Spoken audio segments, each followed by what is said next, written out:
Assalamualaikum warahmatullahi wabarakatuh. Halo teman-teman, perkenalkan nama saya Ita Yusefin dengan NIM 858964758. Gerak dan irintabilitas merupakan salah satu ciri dari makhluk hidup, baik pada hewan maupun pada tumbuhan. Gerakan pada hewan tentunya sangat mudah untuk kita amati, namun tidak begitu pada tumbuhan, kecuali pada tumbuhan yang melakukan gerakan niktinasi dan seismonasi, seperti beberapa contohnya, yaitu pada tumbuhan putri malu. Pada video kali ini saya akan melakukan pengamatan gerak pada tumbuhan putri malu dengan cara melakukan sentuhan halus, sentuhan sedang, dan sentuhan kasar. Mari kita simak. Alat dan bahan yang kita gunakan adalah alat tulis, lembar pengamatan, dan lingkungan sekitar. Yang pertama, saya akan melakukan sentuhan halus dan kita akan lihat bagaimana respon dari tumbuhan putri malu. Saat diberikan sentuhan secara halus, daun putri malu melakukan gerakan secara lambat. Kemudian, saya akan memberikan sentuhan sedang pada daun putri malu, dan respon dari daun putri malu saat diberikan sentuhan sedang adalah lebih cepat daripada sentuhan halus.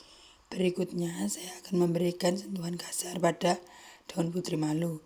Saat diberikan sentuhan kasar, daun putri malu menutup dengan lebih cepat dan batangnya merunduk.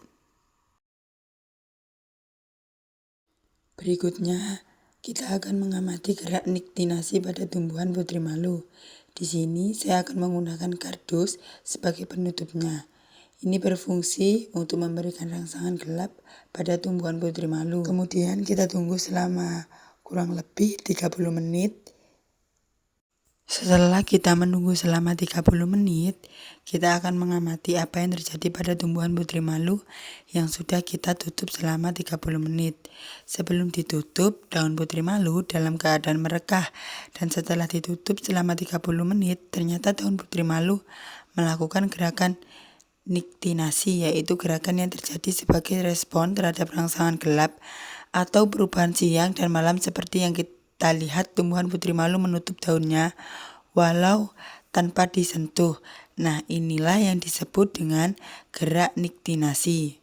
Alat dan bahan yang saya gunakan yaitu ada kapas, kap plastik,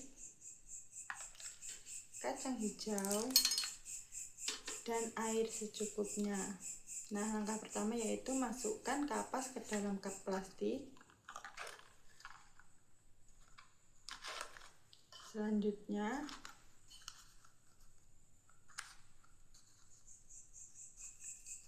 masukkan sedikit air.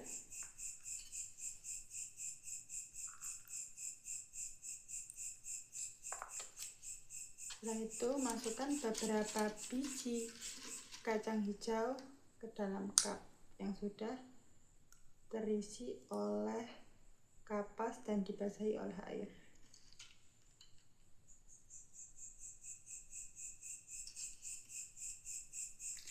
Nah, setelah itu kita akan tunggu beberapa hari untuk proses perkecambahan.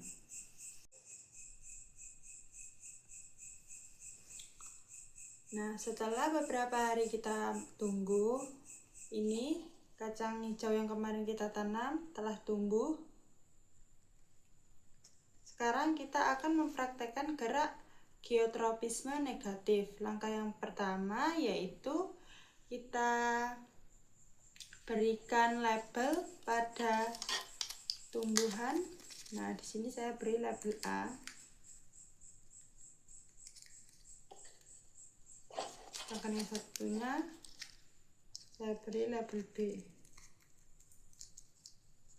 Selanjutnya, kita akan letakkan tanaman dengan label B secara horizontal.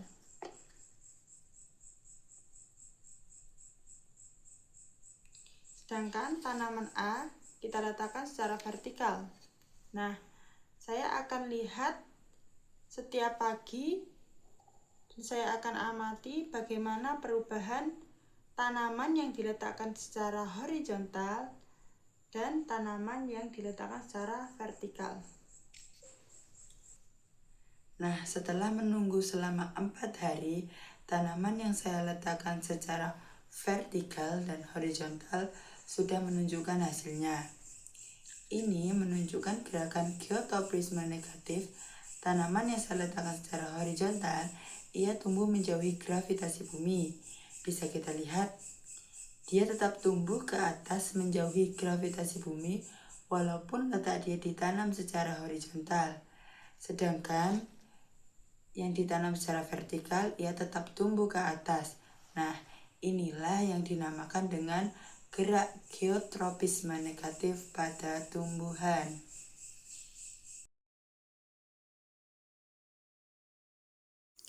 Kesimpulan dari praktek kali ini yaitu tumbuhan melakukan gerak etinom sebagai respon terhadap rangsangan lingkungan yang meliputi gerak seismonasi berupa reaksi daun putri malu terhadap sentuhan dan getaran.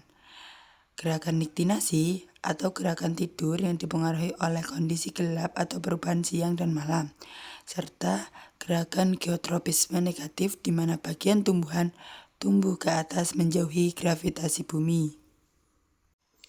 Sekian video praktek kali ini.